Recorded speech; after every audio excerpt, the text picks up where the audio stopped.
السلام علیکم ورحمۃ اللہ وبرکاتہ۔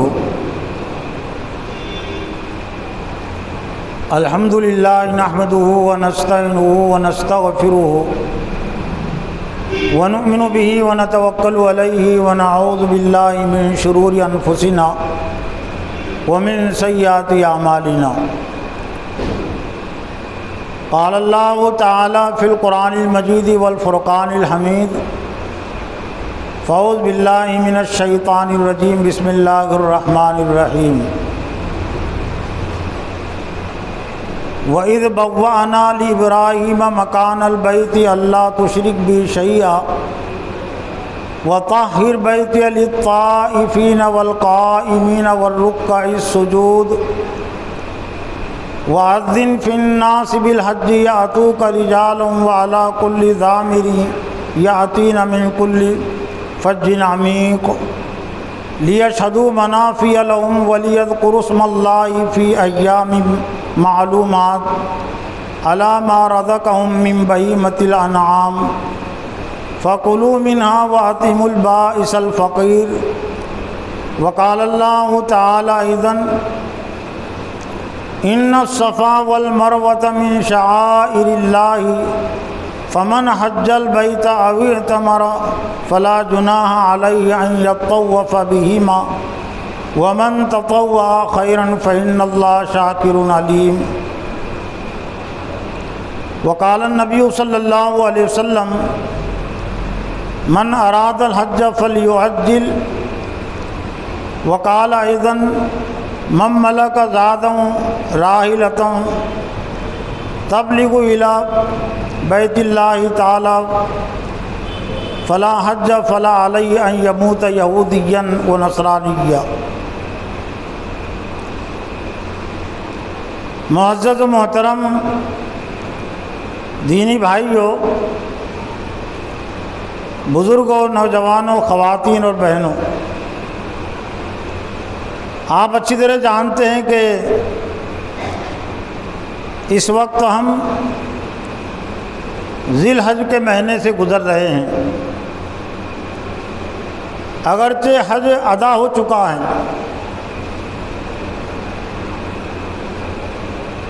اور وہاں سے واپسی کا بھی سلسلہ شروع ہو چکا ہوگا، لیکن حج کو اللہ تعالیٰ نے جس حیثیت اور اہمیت کے ساتھ امت مسلمہ کے سامنے پیش کیا ہے، تو اس مہینے کی مناسبت سے یہ تقاضا بھی لازم آتا ہے امت پر عمومی طور سے اور حاجیوں پر خصوصی طور سے کہ وہ حج کے مقصد اور پیغام کو بھی سمجھنے کی کوشش کرے۔ حج کا عمل یقیناً صرف ان لوگوں سے متعلق ہے جو حج کرنے جاتے ہیں، لیکن جہاں تک کہ حج کے مقصد کی بات ہے اور اس کے پیغام کی بات ہے تو اس کا تعلق پوری امت مسلمہ سے ہے۔ اور پھر حج کے مقصد اور پیغام کو سمجھنا اس لیے بھی ضروری ہے کہ یہ اسلام کے ارکان میں سے ہے۔ اسلام کے جو بنیادی 5 ارکان ہیں ان میں سے ایک حج ہے، اور حج کے مقصد کو اور حج کے پیغام کو جاننا صرف حاجیوں کے لیے ضروری نہیں ہے، ان کے لیے بھی ضروری ہے، لیکن چونکہ یہ اسلام کا رکن ہے اس لیے ہر مسلمان کے لیے جاننا ضروری ہے۔ اور پھر آج اگر حج اس پر فرض نہیں ہے تو ظاہر بات ہے آئندہ سال اس پر حج فرض ہو سکتا ہے، یا زندگی میں کبھی اس پر حج فرض ہو سکتا ہے، اور اس کے مقصد کو، اس کے پیغام کو جانے بغیر اگر وہ حج کر بھی لے گا تو حج کی ایک رسم تو ادا ہوگی لیکن حج کا مقصد پورا نہیں ہوگا۔ اور آج اگر ہم غور کرے تو ایسا لگتا ہے کہ حج کا مقصد مجموعی لحاظ سے وہ فوت ہو گیا ہے، اور بہت کم ایسے عازمین حج ہوں گے، حج کرنے والے جو اس کے مقصد کو سمجھ کر اس کے پیغام سے اپنے آپ کو جوڑ کر خاص طور سے جو بعد کی زندگی ہے وہ گزارتے ہوں گے۔ تو آج کے اس خطبے میں مقصد حج کے عنوان سے کچھ باتیں، پیغام حج کے عنوان سے کچھ باتیں میری اپنی تذکیر توجہ کے لیے آپ کے سامنے رکھ رہی ہیں۔ میں نے شروع میں سورہ حج کی 3 آیتیں تلاوت کی ہے، آیت نمبر 26، 27، 28۔ اس آیت میں ایک طرح سے حج کی ابتدا اور حج کے آغاز کو بھی اللہ نے بیان کیا ہے۔ حج کی اہمیت اور اس کے پیغام کو سمجھنے کے لیے بات بھی ہمارے لیے کافی ہے کہ قرآن مجید میں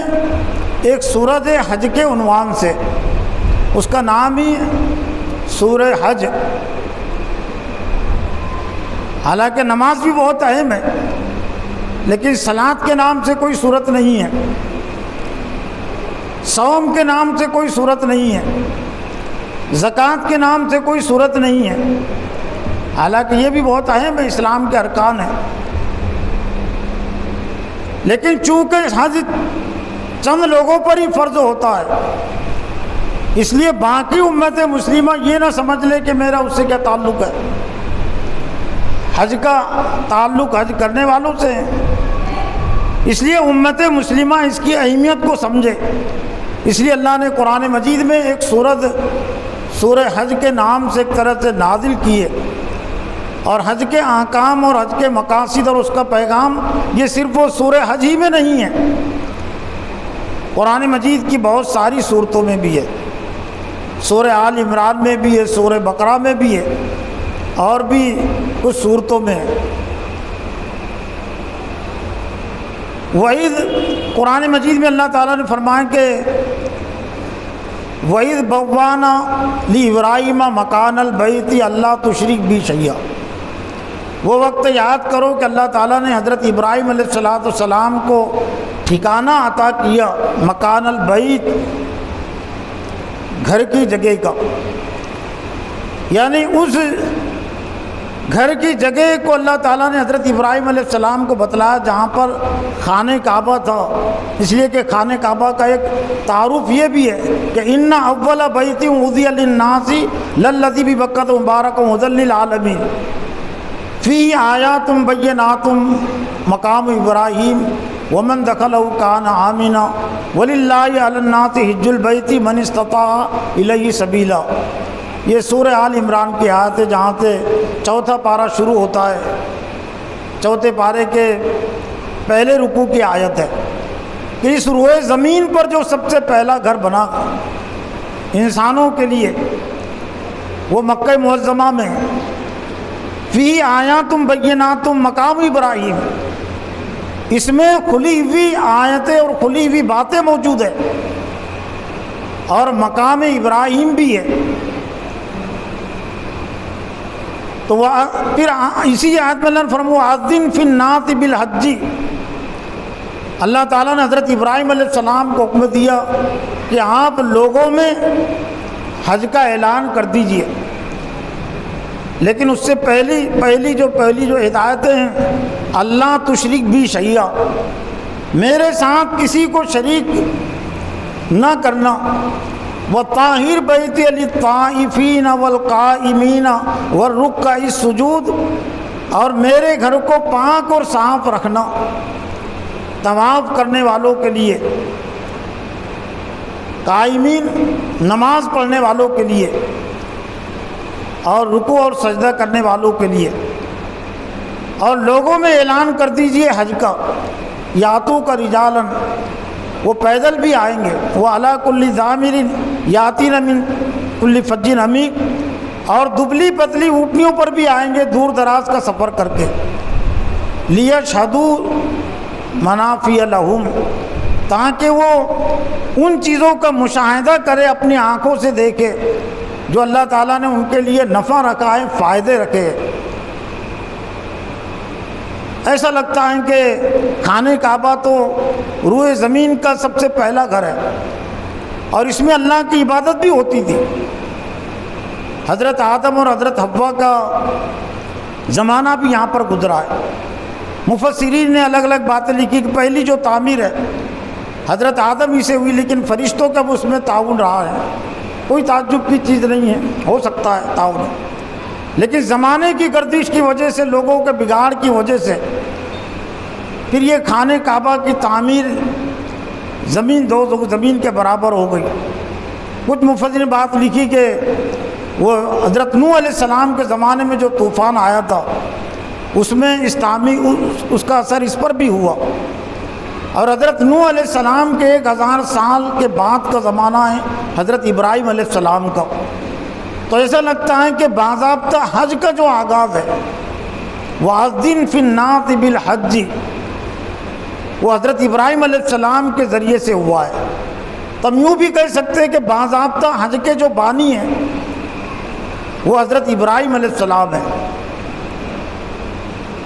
لیکن کچھ لوگ غلطی سے اور کچھ لوگوں نے کتابوں میں بھی لکھ دیا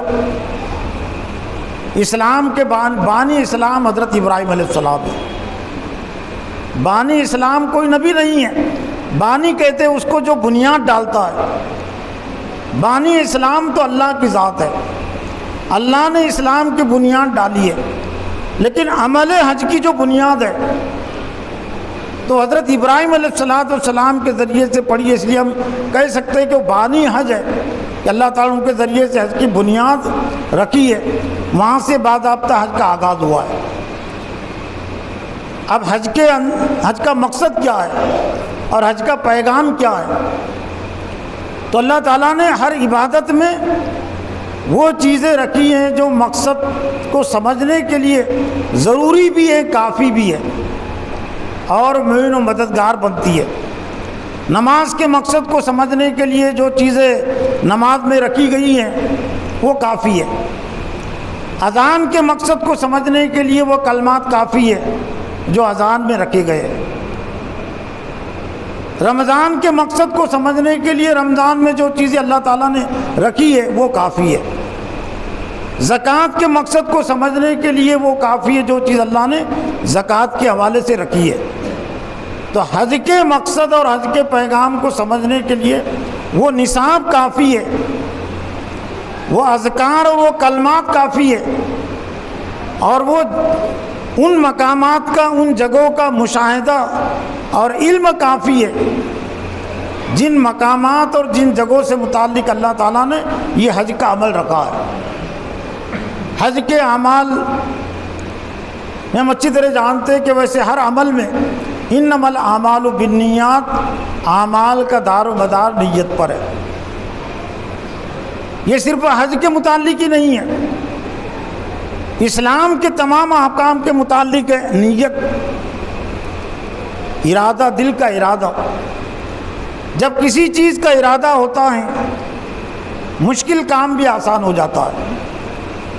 اور اگر کسی چیز کا ارادہ نہیں ہے، نیت نہیں ہے، تو آسان کام بھی مشکل ہوتا ہے۔ تو حج میں بھی سب سے پہلے نیت فرض ہے، جس طرح سے نماز میں نیت فرض ہے اور عبادات میں نیت فرض ہے، تو حج میں بھی نیت فرض ہے۔ پھر اس کے ساتھ چونکہ حج ایک عالمی عبادت بھی ہے، تو عالم سے متعلق جو ذمہ داریاں امت مسلمہ پر ڈالی گئی ہے، اس لیے اللہ تعالیٰ نے وہ نظام بھی، نصاب بھی اس میں رکھا ہے۔ نمازوں کے متعلق جو ہدایت ہیں تو وہ نماز کی حیثیت سے دن میں سے 5 مرتبہ ہے، تو اس کے مطابق اس میں ہدایت ہے۔ جمعہ ہفتے واری اجتماع ہیں تو اس لحاظ سے اس میں ہدایت ہے۔ عید الاضحیٰ، عید الفطر بھی سالانہ اجتماعات ہے، اس لحاظ سے ذمہ داریاں ہیں۔ حج ایک عالمی عبادت ہے اور وہ ادا ہوتا ہے مکہ معظمہ میں، ہر ایک کے بس میں نہیں ہے حج کو جانا، اس لیے اللہ نے ہر ایک پر فرض نہیں کیا۔ ان استطاع الیہ سبیلا کی شرط ہے کہ جو وہاں تک جانے کی استطاعت رکھتا ہے۔ تب گویا کہ یہ نمائندہ اجتماع ہوتا ہے، عالمی اجتماع، خلافت کا اجتماع، ایک دنیا کے تمام مسلمانوں کے لیے ایک طرح سے یہ مرکزی حیثیت اس کو ہے۔ عبادت کے لحاظ سے بھی اور سیاست کے لحاظ سے بھی۔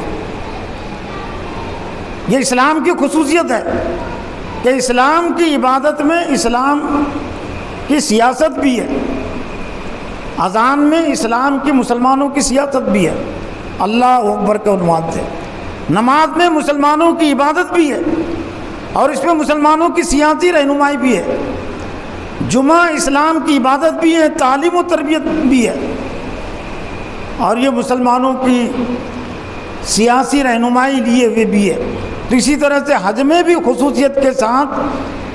عالم سے متعلق، دنیا سے متعلق جو سیاسی ذمہ داریاں عائد ہوتی ہیں امت مسلمہ پر، فرد کے لحاظ سے اور معاشرے کے لحاظ سے، وہ تمام چیزیں اس میں موجود ہے۔ حج کے ارکان میں، حج کے آداب میں اللہ تعالیٰ نے وہ چیزیں اس میں رکھ دی ہے۔ حج کے اعمال میں آپ اچھی طرح جانتے ہیں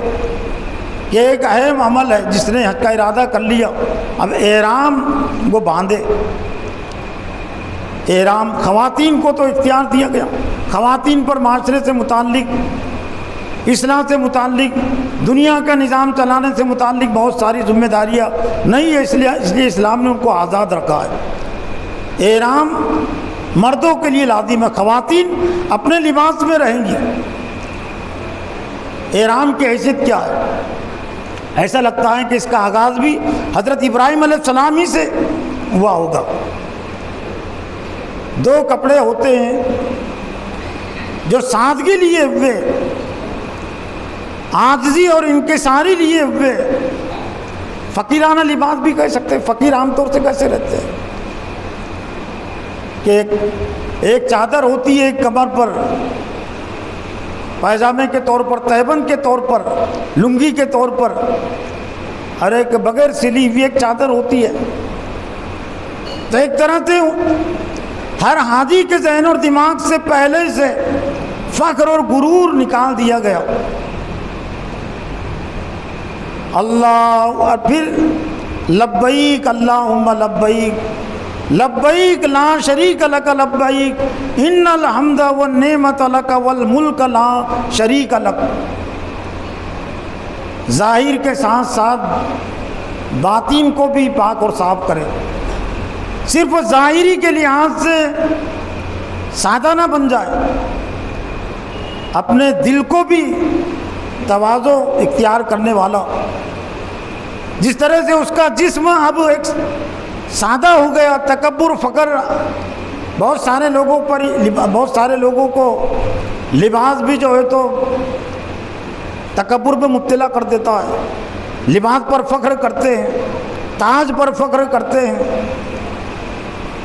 تو اللہ تعالیٰ نے یہ سب مٹا دیا، اور پورے ایک ہی لباس میں۔ فوج کا ہوتا ہے عام طور سے، فوجی الگ، کسی ملک کی فوج ہوتی ہے، الگ الگ لباس نہیں ہوتا نا۔ تو ایک طرح سے فوج کی بھی ٹریننگ ہے، جہادی ٹریننگ ہے۔ اسلام کی ذمہ داریوں کو ادا کرنے کے لیے جن چیزوں کی ضرورت پڑتی ہے وہ تمام چیزیں اس میں موجود ہیں۔ ہجرت کی بھی ضرورت پڑتی ہے، اپنے مکان کو چھوڑنے کی ضرورت پڑتی ہے دین کو غالب کرنے کے لیے۔ گھر کو چھوڑنے کا نام ہی ہے نا ہجرت۔ مال کی بھی ضرورت پڑتی ہے دین کے لیے، دین کو غالب کرنے کے لیے۔ تو حج کے عمل میں بھی ایک مال کی کافی مقدار کی ضرورت ہے، اور ایک لباس کی بھی ضرورت پڑتی ہے، یونیفارم۔ فوجیوں کا بھی، ہر ملک کی فوج کا ایک لباس ہوتا ہے۔ تو یہ حزب اللہ ہے، اللہ کا لشکر ہے۔ تو دوران حج جب تک وہ حج ادا کریں ان کے لیے ضروری ہے کہ وہ احرام کی حالت میں رہے، اور احرام سے متعلق بھی پھر بہت ساری پابندیاں آئی، اس کا موقع نہیں ہے۔ وہ جو مسائل ہے چھوٹے، وہ تو حاجی جب جاتے ہیں ان کو نشستوں کے ذریعے سے، اجتماعات کے ذریعے سے، حج کمیٹی کی طرف سے، جماعتوں کی طرف سے، اداروں کی طرف سے اجتماعات ہوتے رہتے ہیں، ان کو بتایا جاتا ہے۔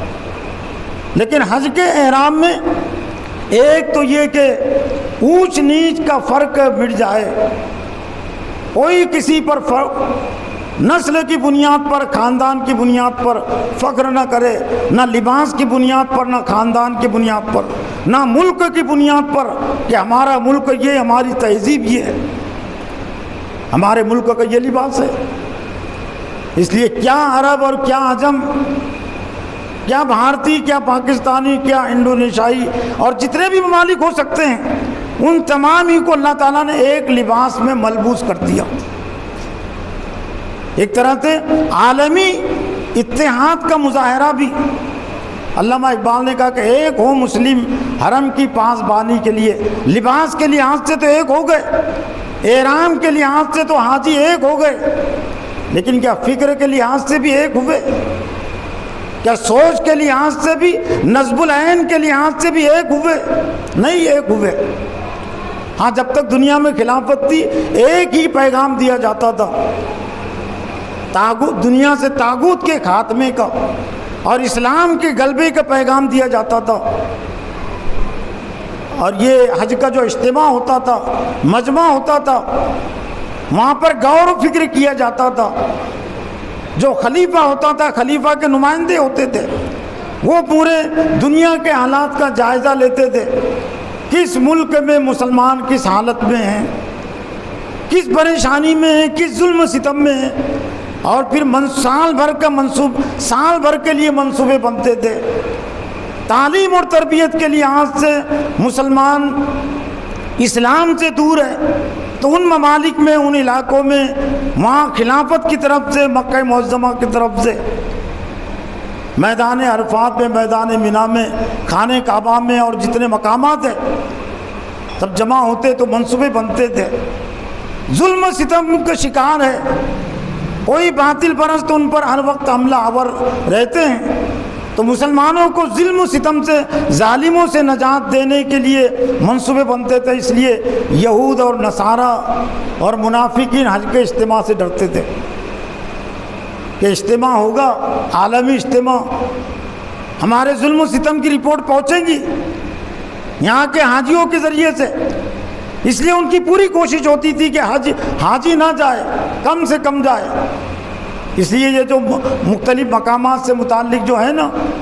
کہ فلاں مزار کے کسی نے 7 عرس کر لیے تو ایک حج کا ثواب مل، یوں ہی نہیں تھا، یہ وہاں منصوبے بنتے تھے کہ فلاں ملک کے خلاف یہ کارروائی کا منصوبہ بنا ہے تو وہ نہ جائے، وہاں نہ دیکھے، کم سے کم جائے اور مطمئن ہو جائے، اپنے اپنے ممالک میں کچھ چیزوں کو انجام دے کر، کچھ چیزوں کو ادا کر کے۔ حج فرض ہو گیا، اس کے متبادل کوئی چیز نہیں ہے، حج اس پر فرض ہے، تو وہ یوں ہی نہیں تھا۔ یہ حج کو امت مسلمہ کی اصلاح کے لیے بھی اور ظلم ستم کے خاتمے کے لیے بھی استعمال کیا جاتا تھا۔ اور پھر حج کا جو لباس ہے، احرام ہے، سفید لباس، اس سے بھی منشاء خداوندی کا پتہ چلتا ہے کہ یوں تو تمام رنگ یہ اللہ کے پیدا کردہ ہے، لیکن اسلام سے قریب ترین، اللہ کی مرضی کے قریب ترین اگر کوئی رنگ ہے تو وہ سفید رنگ ہے۔ اور اس کا ثبوت اس روایت سے ملتا ہے کہ ایک مرتبہ حضرت جبرائیل علیہ السلام اللہ کے رسول کے پاس آئے تھے انسانی شکل و صورت میں، جو تعارف ام الاحادیث کے نام سے حدیث جانی جاتی ہے۔ شدید بیاض الثیاب، انتہائی سفید لباس، بیاض الثیاب یعنی مطلب یہ کہ سفید بگ جسے ہم کہیں گے، ایسے لباس میں ظاہر بات ہے حضرت جبرائیل علیہ السلام کا جو تعارف ہے اور جو تعلق ہے اللہ سے ہم اچھی طرح جانتے ہیں، بہت قریبی تعلق ہے۔ اور یہی حالت وہ مرنے کے بعد کی بھی جو احرام ہے میتوں کے لیے، وہ سفید کپڑے کا لباس ہی، اور یہ فطری چیز بھی، فطرت کے بھی قریب ہے، پاکی صفائی کے بھی قریب ہے کہ سفید لباس پر گندگی اور داغ اور دھبے جلدی نظر آ جاتے ہیں۔ صفائی کی جلدی فکر ہوتی ہے، جلدی آدمی ضرورت محسوس کرتا ہے دوسرے رنگوں کے مقابلے میں۔ لیکن پھر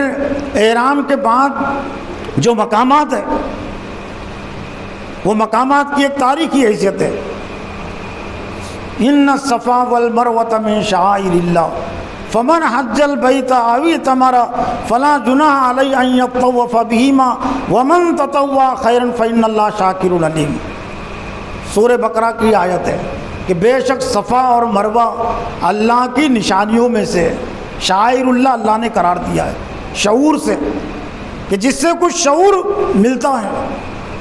شعور کو جلا ملتی ہے، فکر کو جلا ملتی ہے۔ صفا اور مروہ کی تاریخ کی حیثیت کیا ہے؟ اور پھر انہی کی یاد میں حضرت حاجرہ کی قربانیوں کے یاد میں 7 چکر جو لگائے جاتے ہیں وہ کائے کے لیے، وہ اسی کے لیے، اسی جذبے سے اور اسی تاریخ سے جوڑنے کے لیے کہ حضرت ابراہیم علیہ السلام نے اپنی بیوی اور بچے کو لے جا کر چھوڑ دیا تھا، جو کچھ توشہ تھا وہ ختم ہو گیا۔ حضرت اسماعیل پیاس کی حالت میں ایڑیاں رگڑ رہے، زمزم کا پانی، چشمہ آب زمزم کا جو ظہور ہوا وہ یہی تڑپ کی حالت میں، قربانی کی حالت میں۔ حج کے اعمال کو اگر ہم دیکھیں گے تو آزمائش، صبر، انعام کی یہ تاریخ اور تحریک اور دعوت بھی لیے ہوئے۔ آزمائش کے لیے بھی حاجی تیار رہے، مسلمان تیار رہے، صبر کے لیے تیار رہے، اور پھر انعام کے لیے، لیکن انعام تیسرے نمبر پر ہے۔ آزمائش سے پہلے دوسرے نمبر پر صبر ہے اور پھر ہے انعام۔ لیکن ہم نے کیا کیا؟ آزمائش کو بھی نظر انداز کر دیا ذہن اور دماغوں سے، صبر کو بھی نظر انداز کر دیا ذہن اور دماغوں سے، اور ایک ہی ہمارے پاس خواب ہے انعام کا، خوشحالی کا، ترقی کا۔ تو یہاں دراصل غلطی ہم سے ہو رہی ہے۔ مشروط ہے یہ انعام، آزمائش اور صبر کے ساتھ مشروط ہے۔ وہ زمزم کا جو چشمہ جاری ہوا اس کے پیچھے شرط تھی آزمائش اور صبر، اور پھر 7 چکر کم نہیں ہوتے نا، 2-3 مرتبہ میں آدمی اکتا جاتا ہے۔ 3 مرتبہ بول دیا، 3 مرتبہ میں نے کوشش کی، لیکن وہ حضرت حاجرہ کے جذبے کو بھی دیکھیے کہ 7 مرتبہ صفا اور مروہ کے انہوں نے چکر لگائے پانی کی تلاش میں، جب پہاڑیاں تھیں، اونچائی لیے ہوئی تھی دونوں صفا اور مروہ بھی، وہ اب برابر ہو گئی، اور بیچ میں نشیب کا علاقہ تھا، ڈھلان کا۔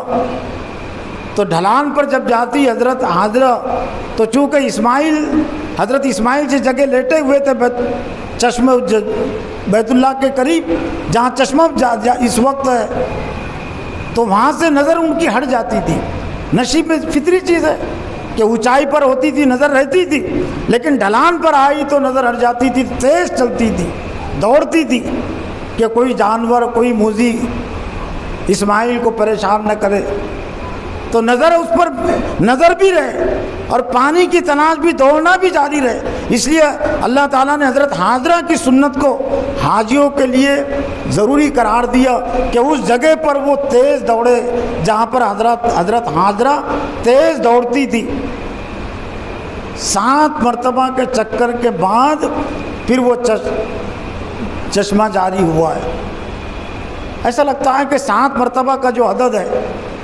یہ اللہ کا پسندیدہ عدد ہے۔ آسمان بھی 7 ہے، خلق 7 سماوات طباقا، اللہ نے فرمایا کہ ہم نے 7 آسمان پیدا کیے، اوپر نیچے، زمین بھی 7 ہے، دن بھی 7 ہے، 7 دن کا ہفتہ ہوتا ہے۔ قرآن کی منزلیں بھی 7 ہیں، حزب جس کو کہتے ہیں، حزب عام طور سے صحابہ کرام ایک منزل ایک دن میں پڑھتے تھے، ختم کرتے تھے، اس لیے 7 منزلیں۔ جو ام القرآن ہے، قرآن مجید کی سورہ فاتحہ، وہ بھی 7 آیتیں لیے ہوئے۔ اذان کے کلمات بھی 7 ہیں۔ الصلاۃ خیر من النوم، فجر کا جو کلمہ ہے وہ بھی کلمہ ہے، اذان ہی کا کلمہ ہے۔ باقی 4 اذانوں میں تو 6 کلمے دہرائے جاتے ہیں، لیکن فجر کی اذان میں ایک کلمہ اور، گویا کہ 7 کلمات ہیں۔ تو 7 مرتبہ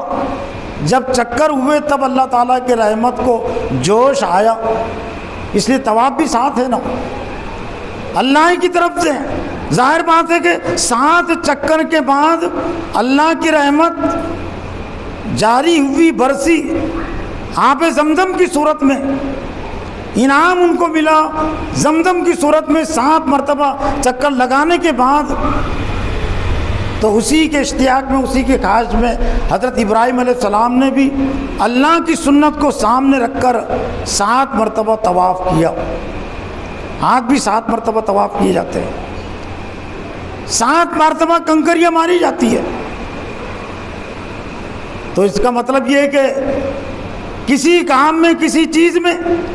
6 مرتبہ کرنے کے بعد بھی اگر وہ چیز حاصل نہیں ہوئی، مایوس مت ہو۔ یہاں تو 2-3 مرتبہ مایوس ہو جاتے نا، 6 مرتبہ کے چکر کے بعد بھی حضرت حاضرہ مایوس نہیں ہوئی، تو 7ویں میں کیا، لیکن برابر جاری رہا ان کی جد و جہد۔ صحیح کے معنی کوشش کے ہوتے ہیں، صحیح صفا مروہ۔ اور اللہ تعالیٰ نے پوری امت مسلمہ کو بتا دیا کہ اگر تم یہ دائمی اللہ تعالیٰ کی نعمت چاہتے ہو، رحمت چاہتے ہو، انعام چاہتے ہو، تو دین اسلام کی جو کوششیں کم از کم 7 مرتبہ کے لیے تیار ہو۔ لیکن نہیں امت مسلمہ، خاص طور سے معاملات اور میدان سیاست کی جو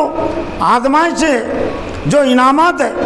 اس کے لیے تو 1 مرتبہ بھی تیار نہیں ہے۔ 7 مرتبہ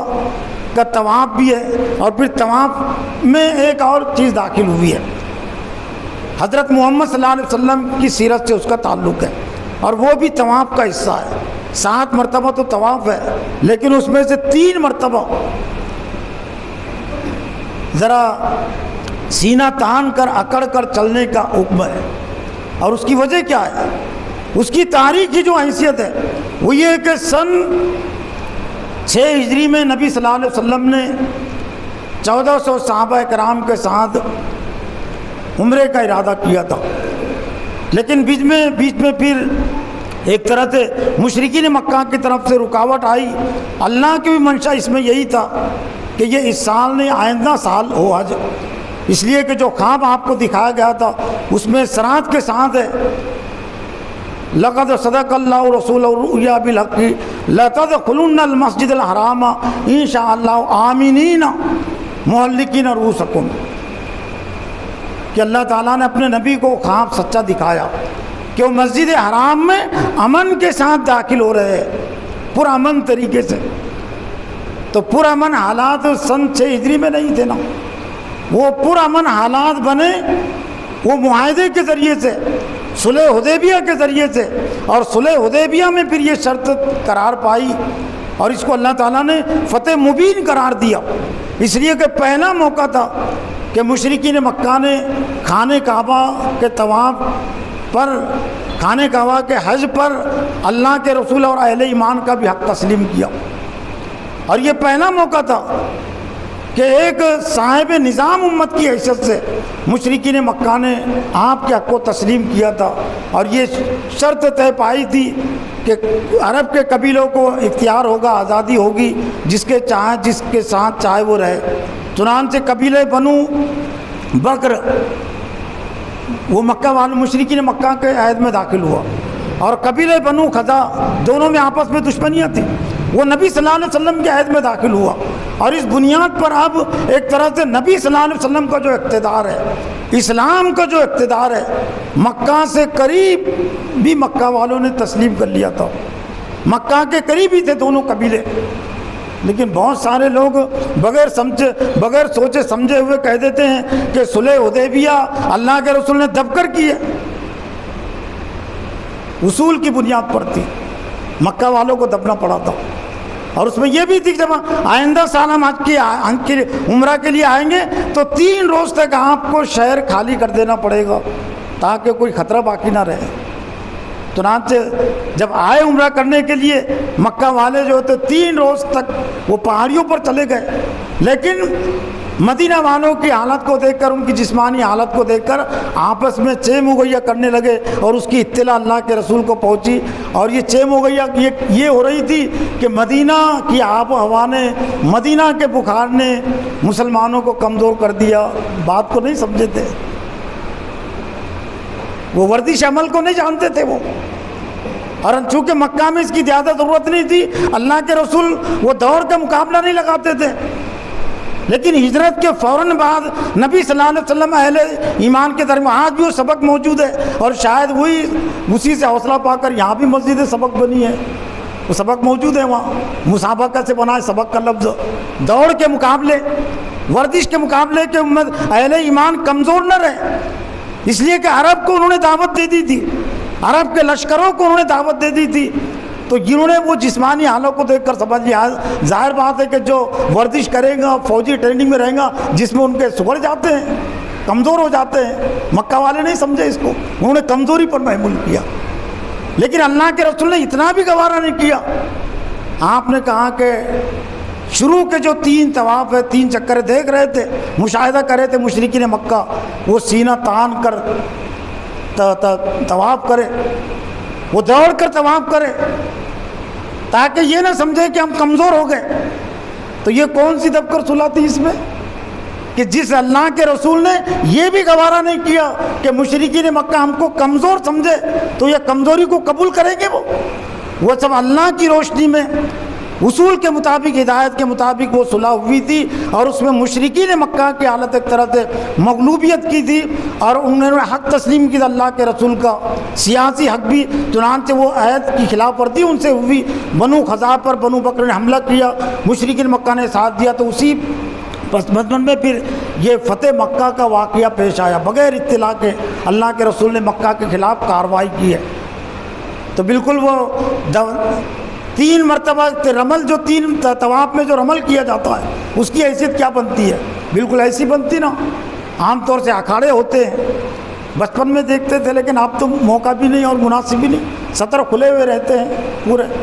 سطر دیکھنا دکھانا بھی حرام ہے، دیکھنا بھی حرام ہے۔ عام طور سے جو کشتیاں لڑی جاتی ہیں تو بہت مختصر لباس ہوتا ہے، سطر کا دیکھنا جائز نہیں ہے، لیکن طریقہ یہی ہے کہ آج بھی کوئی پہلوان اترتا ہے، دوڑتا ہے نا، لگاتا ہے، دوڑ لگاتا ہے، اور پھر